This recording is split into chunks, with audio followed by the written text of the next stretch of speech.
Le peintre Anishinaabe Norval Morisseau, qu'on surnomme le Picasso du Nord, est l'un des peintres les plus importants de l'histoire de l'art au Canada, mais aussi l'un des plus contrefaits.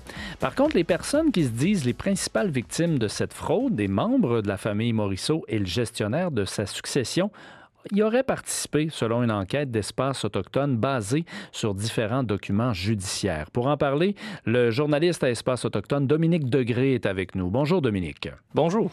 Rappelez-nous tout d'abord, quelle est l'ampleur de la fraude visant Norval Morisseau et pourquoi elle a pris une telle ampleur? Norval Morisseau, c'était un peintre extrêmement prolifique et il avait une vie parfois rocambolesque, parfois nébuleuse aussi, comme on peut s'imaginer d'un artiste qui trouve la gloire au tournant des années 70 et qui a une longue carrière par la suite. Et à travers tout ça, il ne gardait pas de catalogue de ses œuvres. Donc, c'est un terreau fertile ensuite pour les gens mal intentionnés qui regardent un peu son style, les thèmes visuels qu'il utilise, s'en inspire pour peindre et ensuite arrive sur le marché en disant oui, voici une toile qui a été redécouverte dans une quelconque vente de succession un peu cachée dans le fond rural du nord de l'Ontario, par exemple. Et c'est exactement ce que les faussaires ont fait pour profiter de toutes ces zones d'ombre autour de l'œuvre de Morisseau. Les plaidoyers de culpabilité de certains des acteurs de la fraude dans les dernières années ont permis d'identifier plus de 2000 contrefaçons qui auraient été produites depuis la moitié des années 90 environ. Mais le nombre réel pourrait atteindre les 10 000 selon certains estimés. Ouais. Et comment les enfants de l'artiste auraient été impliqués? Essentiellement, le nom des enfants était utilisé pour faire paraître des fausses toiles comme étant authentique. On a un exemple très probant de ça à travers le cas de James White, qui est un collectionneur et un vendeur d'art du sud de l'Ontario. Lui a plaidé coupable à la fin du mois de juin à des accusations en lien avec la possession et le trafic d'environ 500 contrefaçons. M. White entretenait des relations à la fois professionnelles et personnelles avec les enfants de Norval Morisseau depuis environ 2006. Et James White faisait pas juste la vente de toiles, mais aussi la vente de sérigraphie de fausses toiles. Donc, il prenait les toiles et en faisait des petites reproductions plus pour le marché de monsieur, madame, tout le monde à la maison. Et les policiers ont saisi beaucoup de ces reproductions-là en menant une perquisition chez monsieur White en 2021.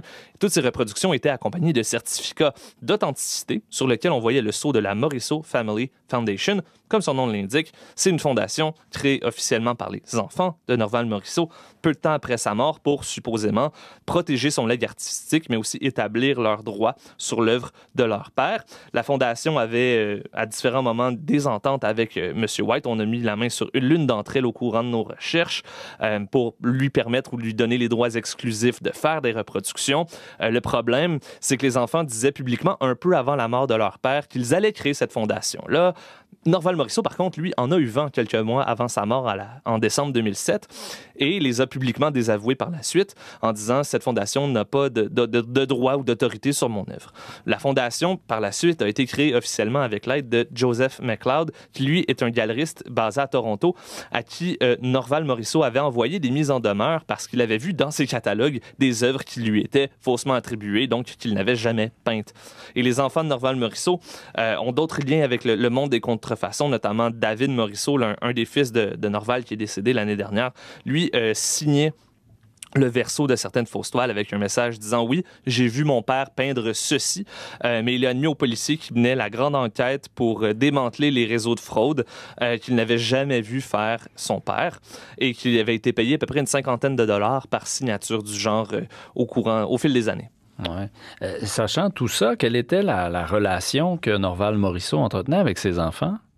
Les détails, évidemment, sont un peu flous. Par contre, il y a un élément tangible qui nous permet de dire que ça n'allait pas très bien. C'est le testament de Norval Morisseau qui date de 1999. En fait, Norval Morisseau exclut de son testament ses enfants biologiques, mais totalement. Il ne leur laisse absolument rien. Il lègue l'entièreté de son patrimoine, autant matériel qu'intellectuel et artistique, à un certain Gabe Vadas, qui est son fils adoptif. Éventuellement, par contre, en 2010, les enfants biologiques sont allés en cours pour contester le testament. C'est un recours qui a abouti 2 ans plus tard à une entente où Gabe Vadas gardait 50% de l'héritage et les 7 enfants biologiques, eux, se partageaient en 7 parts égales l'autre moitié. Les policiers, en enquêtant sur la fraude, ont interrogé les enfants et ils semblent avoir eu des liens avec des faussaires et des vendeurs de contrefaçons. Est-ce qu'ils font face à des accusations? Non, les policiers ont déterminé au fil de l'enquête criminelle que selon eux, en fait, les faussaires et les galeristes ont plutôt profité des enfants.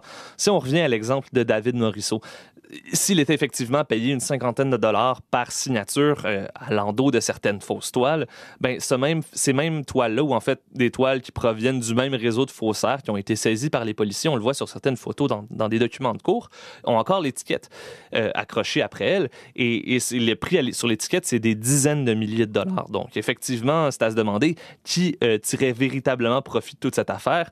Il y a une décision là-dedans qui vient d'un point de vue presque humanitaire, où les enfants ont vécu, et certains vivent toujours dans des communautés isolées du nord de l'Ontario avec parfois bien peu de ressources, donc un contexte un peu difficile, et une considération pratique également, parce que comme dans beaucoup de grands dossiers de fraude, s'il y a beaucoup de monde, on multiplie les risques que le procès avorte ultimement à cause qu'il y aurait trop de délais et de contestations de la part des accusés au fil du temps. Ouais. Sinon, que devient la Fondation aujourd'hui? Là, j'imagine, dans ce tourbillon-là, ça doit quand même entacher un peu leurs activités? Ou... Elle est techniquement encore active, du moins en croire le registre des entreprises de l'Ontario. Mais depuis un petit moment, dans l'espace public, en pratique, c'est une autre organisation qui a pris le relais de la Fondation, si on veut. C'est la Norval Morisseau Estate Limited, qui est enregistrée en Colombie-Britannique, d'ailleurs. Elle est composée des enfants biologiques toujours vivants de Norval Morisseau. Certains sont décédés depuis. Et aussi de Gabe Vaddis. Il y a également un dénommé Corey Dingle qui en assure la représentation publique et qui, lui, se présente comme son directeur général. Il aurait été porté à ce poste-là par les enfants et Gabe Vaddis.